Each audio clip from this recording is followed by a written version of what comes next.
This is how you create joints or motion links between multiple components in Fusion 360.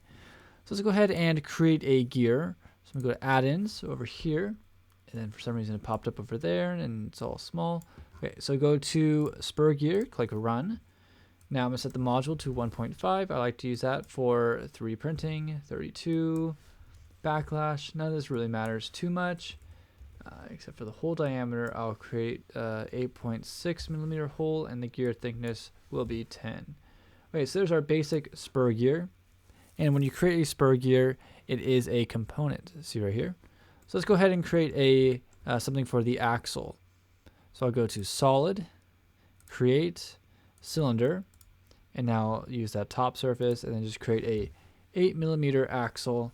And it'll be, let's do -10 for the thickness. So now I have a body and a component. So in order to assemble this and to create a as-built joint, you'll have to have two components. And right now we have a body and a component. So to make a body a component, just right-click on the body and click Create Components from Bodies. So now we have two components right here, and you can see components you could open up, and you can see there's bodies inside of components. So now how do we link these two? How do we get the gear to spin around that axle?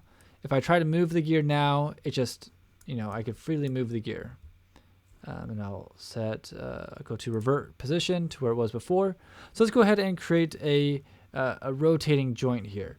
So I'll go to assemble and then click as built joint. Now we'll select the gear and the axle, and right now the joint type is set to rigid. We want to go to revolute, so now it'll revolve. Okay, and for some reason it's not letting me, and now snap. So you want to select the center point there, so that'll tell it where to rotate around. Okay, now we click OK, and now so now you see when I try to move the gear, everything moves like that. So we need to ground this axle. So go to component to the axle, right click, and then click ground. So now that will be basically pinned where it's at. You can see a little pin right there. So now if we go to rotate the gear, it rotates.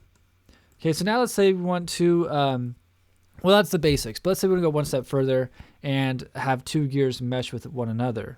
So we'll kind of go through the same process once again, but this time for the spur gear, instead of 32 teeth, let's make it 16 teeth. Okay, so there's our other gear component, and let's go ahead and move that over, go to top view, and rotate this around. Okay, and then now if we move this right into position, right about there, and click OK, and then once again we'll create an axle. So go to cylinder, capture the position of everything, and create a new cylinder that is 8 millimeters, 8 millimeters by -10. Okay. So now once again that creates a body, but we want it to be a component. So right click and click create components from bodies. So now we have 4 components. So let's go ahead and create an as-built joint between these two. So go to assemble, go to as-built joint, select the 2 components.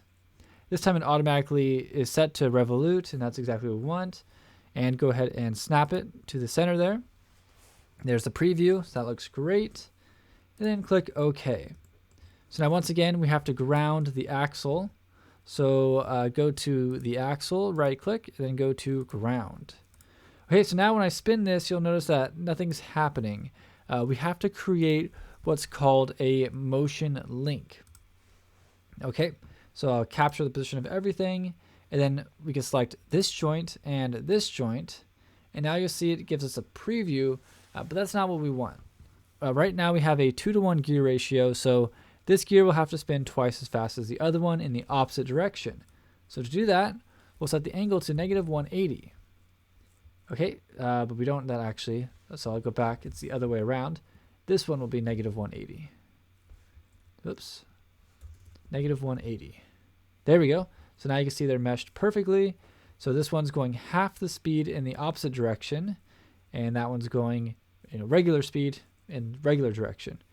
Okay, and then just click OK, and now we have simulated motion of 2 gears meshing together.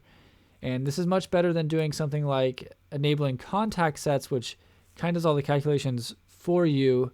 It actually calculates when the meshes interact with each other, but that is really slow and it really lags a lot. So if you create motion links between joints, then it's really fast and performant. So that is a little bit how you can use these assemble tools here in Fusion 360.